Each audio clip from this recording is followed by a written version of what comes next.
Cuando pensamos en ingeniería de software, seguro que nos vienen a la mente líneas de código, diagramas complicados, pero ¿y si les cuento que su origen es más bien una historia de crisis? Así es, hoy vamos a contar esa historia, la de cómo un problema gigantesco estuvo a punto de frenar toda la revolución de la computación. Vamos a viajar un poco en el tiempo, a los años 60. Es una época de mucho optimismo. Las computadoras, esas máquinas enormes, de repente empiezan a ser más y más potentes, y hasta más baratas. Parecía que el futuro era, bueno, imparable. Pero, como en toda buena historia, había un problema creciendo en las sombras. Un caos que nadie sabía cómo controlar y que amenazaba con arruinarlo todo. La pregunta era, ¿qué estaba pasando? Y aquí entramos de lleno al primer capítulo, la famosa crisis del software. A ver, ¿qué fue esto? Pues básicamente un momento en el que la ambición le ganó a la capacidad. Teníamos máquinas cada vez más poderosas, sí, pero el software, o sea, las instrucciones para que esas máquinas hicieran algo útil, se estaba volviendo un monstruo incontrolable, un verdadero caos. Entonces, la gran pregunta es, ¿por qué? ¿Cómo es que algo con tanto potencial como el software se estaba convirtiendo en sinónimo de fracaso, de proyectos que se iban a pique? La respuesta, y esto es lo interesante, no estaba en las máquinas. No. El problema estaba en el cómo, en la manera casi artesanal en que se estaba intentando construir. Y los síntomas de esta crisis eran, imposibles de ignorar, alarmantes. Echemos un vistazo. Hablamos de proyectos que directamente nunca se terminaban. ¡Puf! Desaparecían. Los que con suerte lograban completarse se salían de presupuesto por muchísimo. Además, el software que entregaban era súper inestable, lleno de fallos. Y para rematar, muchas veces ni siquiera hacía lo que el cliente había pedido. Un desastre por donde se lo mire. Este gráfico lo resume todo. Es perfecto para entender el meollo del asunto. Por un lado, teníamos el hardware, las cajas, los circuitos, que se hacía cada vez más barato. Genial. Pero por otro lado, el software, el cerebro que hacía funcionar todo, se estaba volviendo carísimo de desarrollar. Los costos se iban a las nubes. Esta diferencia, esta brecha era una bomba de tiempo. Estaba claro que así no se podía seguir. Así que, en medio de todo este caos, la gente de la industria empezó a decir, basta, necesitamos orden, necesitamos un método. Se dieron cuenta de que la solución no era programar más rápido, sino pensar de una forma totalmente distinta sobre cómo se programaba. Y como suele pasar, hubo un momento clave, un punto de inflexión. Nos vamos a 1967, a una conferencia de la OTAN, nada menos. Allí, un científico de la computación alemán, Friedrich L. Bauer, se pone de pie y lanza una idea. Una idea que sonaba casi radical para la época. ¿Y si tomamos los principios de las ingenierías de toda la vida, las que construyen puentes y edificios, y los aplicamos a este mundo nuevo y salvaje del software?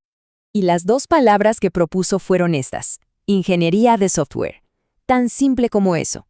Pero la idea detrás era potentísima, una auténtica revolución. El mensaje era: oigan, dejemos de pensar en esto como un arte oscuro e impredecible. Empecemos a tratarlo como una ingeniería de verdad. Construyamos software como se construyen los puentes, con planos, con disciplina, con un método confiable. Ok, ingeniería de software. Suena muy bien, ¿verdad? Pero, ¿qué significa exactamente? Para de verdad entender el concepto, lo mejor es que lo dividamos en sus dos partes. Vamos a desglosarlo. Empecemos por ingeniería. ¿Qué es? Bueno, uno de los grandes pioneros, Barry Boehm, la definió más o menos así. Es usar la ciencia y las matemáticas para que las cosas funcionen y sean útiles para la gente. Es en esencia tomar conocimiento teórico, abstracto, y usarlo para crear algo real, algo tangible que sirva para algo. Ahora, la otra parte, software. Y ojo porque aquí hay un detalle importante. Según la definición oficial del EAA, software no es solo el código que escriben los programadores. No, es el paquete completo. Incluye los programas, sí, pero también los manuales, la documentación, los datos, o sea, todo lo necesario para que una computadora haga su trabajo. Y si juntamos estas dos piezas del rompecabezas, ahí lo tenemos, la definición formal de ingeniería de software. Pero quedémonos con las palabras clave, que son lo importante: sistemático, disciplinado y cuantificable. Esto es literalmente la antítesis del caos que vimos antes. Es la receta para un proceso que se pueda medir, que sea predecible y que al final entregue calidad. Claro que, como en todo campo nuevo, no había una sola definición tallada en piedra. Si vemos esta tabla, cada uno de los grandes pensadores le daba su propio toque. Bauer, por ejemplo, insistía mucho en que el software fuera confiable y, muy importante, económico. Boone se enfocaba más en el lado humano, que la tecnología le sirviera de verdad a la gente. Y Pressman se centraba en los métodos, en el cómo hacerlo para asegurar la calidad. Pero al final del día, todos remaban en la misma dirección, ponerle estructura, rigor y calidad al asunto. Pero estas ideas no aparecieron por arte de magia, ¿eh? Detrás de este cambio de mentalidad hubo gente de carne y hueso, pensadores, pioneros, que le metieron cabeza y esfuerzo para llevar la programación de ser una especie de arte a convertirse en una verdadera disciplina de ingeniería. Aquí, por ejemplo, tenemos a 3 de los pesos pesados. Ian Somerville, su libro de texto fue la Biblia para muchísimos estudiantes en Europa, un enfoque súper sistemático. Luego está Roger Pressman, que pensó más en la gente que estaba en las trincheras, dándoles métodos y herramientas prácticas para el trabajo diario. Y cómo no mencionar a Steve McConnell, que se metió de lleno en el arte de escribir buen código, viéndolo casi como un trabajo de artesanía de alta precisión. Sus libros de verdad son la base de mucho de lo que se sabe hoy. Pero, esperen, no todo el mundo se subió a este barco, para nada.